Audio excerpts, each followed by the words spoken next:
Hello everyone, welcome to NM cooking. ఈరోజు మన channel special మన అందరి ఫేవరెట్, పర్టికులర్గా నాకు చాలా ఇష్టమైన పప్పుచారు. పప్పుచారే అయినా ఒక 10 రోజులు తినకుండా ఉంటే నాలిక లాగేస్తుంది కదా.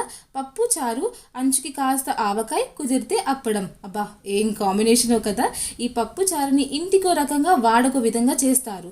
సో మన ఎన్ఎం కుకింగ్ స్టైల్లో కూడా చూసేద్దామా? ఇంకేంటి ఆలస్యం, వీడియో స్టార్ట్ చేసేద్దాం.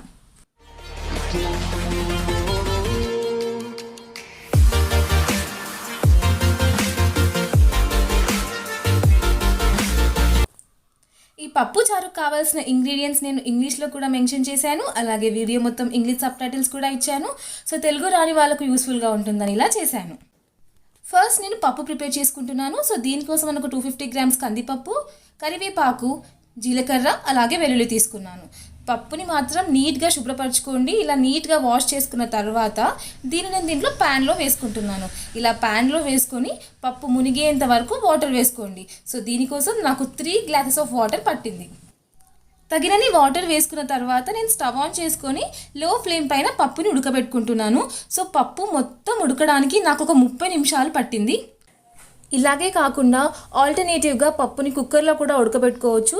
సో కుక్కర్లో వేసుకునే వాళ్ళకి ఒక 3 విజిల్స్లో పప్పు మంచిగా ఉడుకుతుంది. సో ఏది ఫాలో అయినా పప్పు మాత్రం కంప్లీట్గా ఉడికేలా చూసుకోండి. సో మనం ఇలా ఉడకబెట్టుకుంటే కావాల్సినప్పుడు పొంగు కూడా తీసేసుకోవచ్చు. ఇలా చేసుకుంటే పప్పు కాస్త టేస్టీగా ఉంటుందని నేను ఇది ఫాలో అయ్యాను. ఇలా కాస్త ఉడికిన పప్పులో కట్ చేసి పెట్టుకున్న వెల్లుల్లి, 1 చెంచా జీలకర్ర, అలాగే కరివేపాకు కూడా యాడ్ చేసుకుంటున్నాను.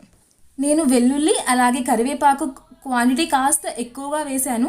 ఇలా వేయడం వల్ల మన పప్పు అనేది ఇంకా రుచిగా అవుతుంది. సో ఒకసారి మీరు ఇలా ట్రై చేసి చూడండి. కాస్త హై ఫ్లేమ్ పెట్టుకొని ఇంకాస్త ఉడకబెట్టుకున్నాను. చూసారా, చక్కగా ఉడికిపోయింది. ఇంకా నేను దాంట్లో 1 చెంచాడు పసుపు కూడా యాడ్ చేసుకున్నాను. నేను ఆల్రెడీ చెప్పాను కదా, సో పప్పు మనకు కంప్లీట్గా ఉడకడానికి హాఫ్ అన్ అవర్ టైం పడుతుంది. సో హాఫ్ అన్ అవర్ ఇలా మూత తీస్తూ పెడుతూ కావాల్స్తే పొంగు తీస్తూ ఇలా చక్కగా చేసుకోండి. చూసారా, పప్పు మంచిగా ఉడికిపోయింది. సో నెక్స్ట్ నేను కారం కూడా యాడ్ చేసుకుంటున్నాను. సో దీనికోసం నేను ఒక 2 స్పూన్స్ ఆఫ్ కారం వేసుకున్నాను. ఇక్కడ నేను మిర్చి వేయకుండా కారం యాడ్ చేస్తున్నాను. సో అల్సర్స్ అలా ఉన్న వాళ్ళకి మిర్చి పడదు. సో అందుకని నేను కారం వేసి చూపిస్తున్నాను. కారం వేసి చేసుకున్నా చాలా కమ్మగా ఉంటుంది. సో ఎప్పుడు మిర్చితో అలవాటు ఉన్న వాళ్ళు ఒకసారి కారం వేసుకొని కూడా చూడండి, మీకు పక్కాగా నచ్చుతుంది. చూసారా, కారం పప్పులో మంచిగా కలిసిపోయింది. పప్పు కూడా పర్ఫెక్ట్గా ఉడికింది. సో పప్పు ఉడికిపోయింది కదా. నెక్స్ట్ నేను దీనికోసం పోపు కూడా ప్రిపేర్ చేసుకుంటున్నాను. సో పోపు కోసమని ఒక 2 స్పూన్స్ ఆఫ్ ఆయిల్ వేసుకున్నాను. ఈ ఆయిల్ కాస్త వేడెక్కిన తర్వాత దీంట్లో మళ్ళీ 1 స్పూన్ జీలకర్ర యాడ్ చేసుకున్నాను. అలాగే 1 స్పూన్ ఆవాలు కూడా యాడ్ చేసుకుంటున్నాను. ఇవి 2 మంచిగా ఫ్రై అయిపోయిన తర్వాత నేను దీంట్లోకి మళ్ళీ కాస్త కరివేపాకు యాడ్ చేసుకుంటున్నాను. ఈ కరివేపాకు కూడా చూసారా ఎంత మంచిగా ఫ్రై అయిపోయిందో. ఆ తర్వాత ఒక హాఫ్ స్పూన్ పసుపు కూడా యాడ్ చేసుకొని స్టవ్ ఆఫ్ చేసుకున్నాను. సో దీన్ని నేను పప్పులో వేసుకుంటున్నాను. ఇలా వేయగానే మనకు కమ్మటి రుచి కూడా వస్తుంది. సో ఇలా చక్కగా ఈజీ వేలో ఇంట్లోనే టేస్టీగా పప్పు కూడా తయారు చేసుకోవచ్చు. ఇంకా పోపు వేసాను కదా, కాస్త కలుపుతున్నాను దీన్ని. సో పప్పులో మనం ఫస్టే ఉప్పు వేసామనుకో ఆ పప్పు సరిగా ఉడకదు. సో అందుకని నేను లాస్ట్లో ఉప్పు వేసుకుంటున్నాను.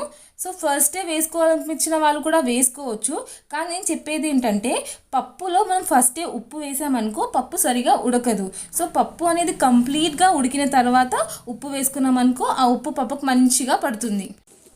నెక్స్ట్ నేను చారుని కూడా తయారు చేసుకుంటున్నాను. ఫస్ట్ నేను ఇలా చింతపండుని మంచిగా నానబెట్టుకున్నాను. ఇంకా దీని నుండి చింతపండు రసాన్ని తీసుకుంటున్నాను.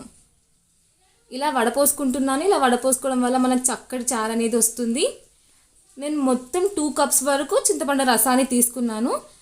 సో కాస్త వాటర్ కూడా యాడ్ చేసుకుంటున్నాను. ఇలా చింతపండు రసం తీసుకున్న తర్వాత దీంట్లో అన్నీ వేసుకుంటున్నాను. సో ఫస్ట్ నేను ఇలా రసం తీసుకున్న తర్వాత దీంట్లో 1 చెంచాడు ఉప్పు వేసుకున్నాను. ఉప్పు వేసుకున్న తర్వాత ఇలా పొడుగ్గా కట్ చేసుకున్న ఆనియన్ కూడా వేసుకుంటున్నాను. సో చారులో కాస్త ఉల్లిపాయ ఎక్కువ అయినా మంచిగా ఉంటుంది. సో ఉల్లిపాయ ఎక్కువగానే ప్రిఫర్ చేయండి. ఆ తర్వాత మళ్ళీ పోపు పెట్టుకొని పోపు కూడా వేసుకొని కలుపుకుంటున్నాను. సో ఆల్రెడీ నేను పప్పులోనే వెల్లుల్లి కాస్త ఎక్కువగా వేసానని చారులో వెల్లుల్లి వేయట్లేదు. సో ఇలా చారు కూడా చక్కగా చేసుకోవచ్చు. చూసారా, దీన్ని అన్నంలో తింటుంటే ఉంటుందండి టేస్ట్. మీరు పక్కాగా ట్రై చేయాల్సిందే. ఈ వీడియో కనుక మీకు నచ్చినట్టయితే లైక్ చేయండి, షేర్ చేయండి, అలాగే subscribe to NMM channel and please support us.